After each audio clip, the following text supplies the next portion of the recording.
wabarakatuh. Saya Nadia Uliski, mahasiswi program studi Diploma 3 Kebidanan Universitas Al-Muslim.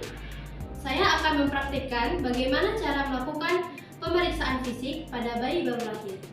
Di sini kita tetap akan mengutamakan 3S, yaitu senyum, salam, dan sapa.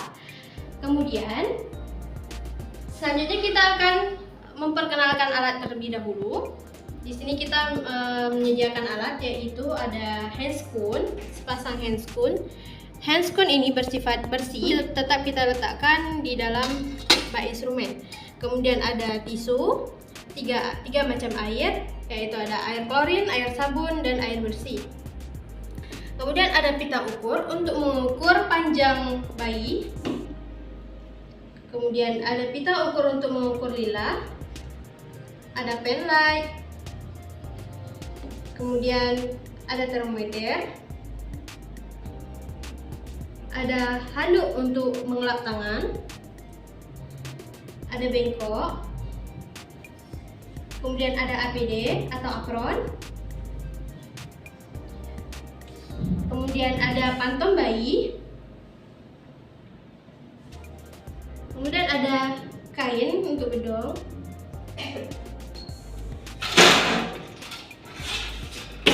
dan yang terakhir ada timbangan bayi. Baik, selanjutnya kita akan mempersiapkan diri sendiri, yaitu mulai dari memakai APD yaitu apron,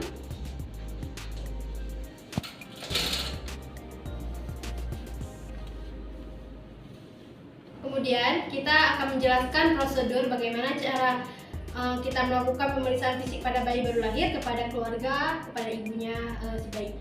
Baik Bu, jadi ini kan bayinya udah lahir ya, sejam yang lalu. Kemudian kita akan melakukan pemeriksaan fisik terlebih dahulu Bu kepada bayinya. Kita cek apakah ada kelainan atau tidak. Sudah, nanti akan saya kembalikan kepada Ibu. Ya, baik Bu, sebentar. Terima kasih Bu ya. Ya. Selanjutnya kita akan melakukan cuci tangan 7 langkah. Kita lepaskan terlebih dahulu jam atau perhiasan yang lainnya.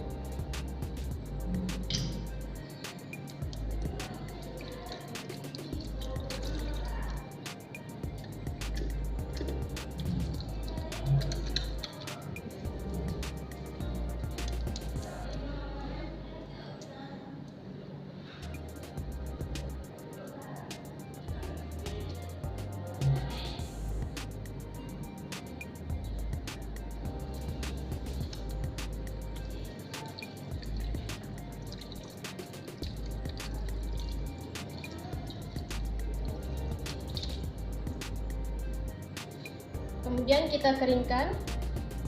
Selanjutnya setelah kita mencuci tangan 7 langkah, kita akan mengenakan handscoon. Ingat, handscoon tadi bersifat bersih bukan steril, jadi bisa langsung kita pakai. Selanjutnya kita terentangkan bayi di atas meja datar. Kita buka bedongnya, namun tetap jaga kehangatannya. Kita akan melihat pergerakan bayi seperti refleks, kemudian ada tonus otot bayi, pergerakan bayi. Diharuskan pergerakan bayi itu baik, tidak lemah, dan kemudian lihat kulit bayi. Jelaskan pada ibu bahwa kulit bayi itu harus berwarna merah muda dan tidak ada bintik-bintik merah atau bisul. Baik, setelah kita lihat bayi bergerak dengan baik, tidak lemah, tidak ada bintik-bintik merah baik di bagian muka maupun di bagian tubuh yang lainnya. Kemudian tutup kembali, jaga kehangatan bayi. Jadi hitung pernapasan bayi. Pernapasan bayi normalnya 40-60 kali per menit. Kita akan menghitung pernapasan saat dia sedang tidak menangis. Kemudian kita akan mendengarkan detak jantung bayi. Normalnya adalah 120-160 kali per menit. Kemudian kita raba kehangatan bayi, yaitu dengan mengukur suhu bayi. Kita akan menggunakan termometer. Kita letakkan termometer di bagian ketiak bayi.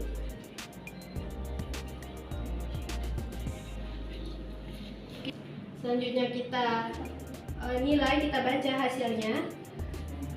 Suhu bayi berada di titik yang normal, yaitu 36,5. Kemudian kita sertakan kembali, kita masukkan dalam larutan klorin. Kita tunggu sebentar, kita masukkan lagi ke dalam air sabun. Dan yang terakhir kita masukkan ke dalam air yang bersih.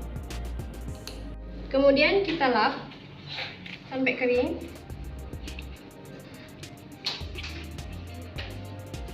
Lalu kita masukkan kembali ke dalam wadahnya. Pemeriksaan yang sudah kita lakukan tadi yaitu pemeriksaan Apgar. Apgar ini kita lakukan 5 menit sampai 10 menit biasanya setelah bayi lahir.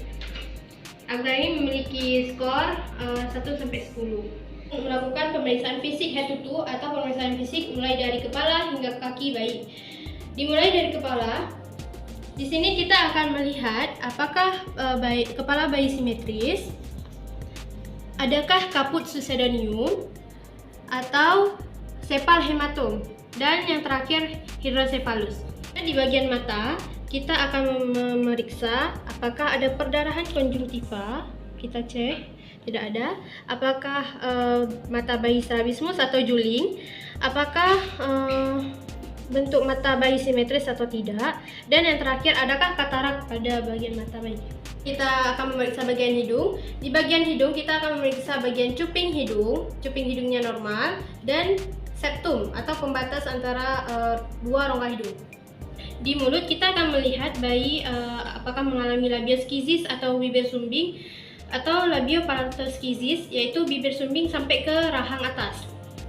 Dan kemudian kita akan memeriksa bagian telinga. Di sini kita akan melihat bentuk telinga apakah simetris atau tidak.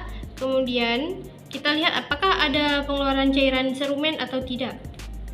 Memeriksa bagian leher. Di leher kita akan menekan apakah ada pembekakan kelenjar tiroid atau kelenjar limfe. Kemudian kita akan beralih ke klavikula. Di sini kita akan meraba-raba dan menekan sedikit apakah ada fraktur atau tidak. Dan beralih ke bagian tangan. Di sini bagian tangan kita akan meluruskan kedua tangan bayi. Kita akan melihat apakah simetris atau tidak, dan kita lihat apakah jari tangannya mengalami sindaktili atau polindaktili. Sindaktili adalah kekurangan jari tangan, sedangkan polindaktili adalah kelebihan jari tangan. Kita akan memeriksa bagian dada. Di sini kita akan melihat apakah ada kesimetrisan dalam bernafas, kemudian adakah retraksi interkostal atau kembang kempisnya dada saat bayi bernafas, dan yang terakhir kita akan melihat bagian puting dan areola apakah transparan atau tidak. Selanjutnya kita akan melihat bagian abdomen. Abdomen ini adalah perut. Kita akan melihat apakah ada hernia umbilikalis dan perdarahan pada tali pusat. Selanjutnya kita akan memeriksa bagian genitalia. Di sini, jika bayinya laki-laki, maka kita akan mengukur ukuran panjang penis kurang lebih 3 cm. Kemudian kita akan melihat apakah ada fimosis atau selaput di ujung uretra. Kemudian kita akan melihat letak lubang uretranya di mana. Apakah di ujung, di atas atau di bawah. Normalnya itu lubang uretra ada di ujung. Berhubung ini adalah jenis kelamin perempuan, jadi bisa kita periksa langsung, yaitu di sini kita akan memeriksa apakah ada labia mayora maupun labia minoranya sudah terbuka atau tidak. Kemudian kita akan memeriksa apakah ada lubang uretra, lubang vagina, dan di bawahnya ada lubang anus.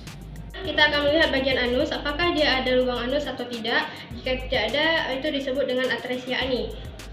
Selanjutnya kita akan melihat bagian tungkai. Kita luruskan untuk melihat kesimetrisan kedua kaki, dan kita akan melihat kedua jari kaki apakah dia mengalami sindaktili atau polindaktili. Selanjutnya kita akan melihat bagian punggung. Kita akan balikkan bayi. Kita akan melihat apakah ada spina bifida atau skoliosis.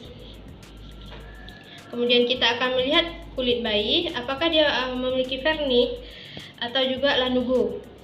Atau yang abnormalitasnya adalah jika terjadi ruam-ruam pada kulit bayi.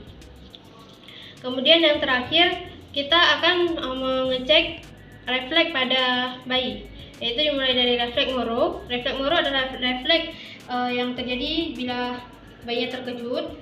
Kita kejutkan bayinya. Jika dia terkejut berarti refleksnya bagus. Kemudian kita dekatkan tangannya untuk mengecek refleks rooting, itu refleks mencari. Jika dia mencari tangan kita atau tangan dia sendiri yang kita dekatkan, maka refleksnya baik. Kemudian ada refleks sucking, dan refleks sucking adalah refleks menghisap. Dan yang terakhir adalah refleks Babinski, yaitu refleks yang terjadi jika kita merangsang telapak tangan atau telapak kaki bayi.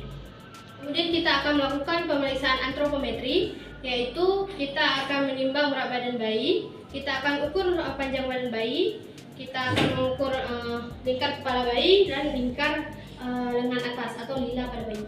Yang pertama sekali akan menimbang berat bayi. Berat bayi normal yaitu 2.500 gram sampai dengan 4.000 gram. Kemudian akan mengukur panjang badan bayi. Kita akan ukur mulai dari puncak kepala sampai dengan tumit. Mengukur di bagian circumferentia suboccipito-bregmatica. Normalnya yaitu 34 cm. Ya, bisa dilihat 34 cm benar. Kemudian kita akan mengukur bagian circumferentia fronto-occipita.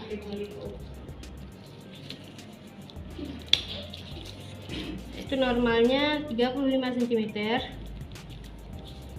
Dan yang terakhir kita akan mengukur bagian circumferentia fronto-occipitalis.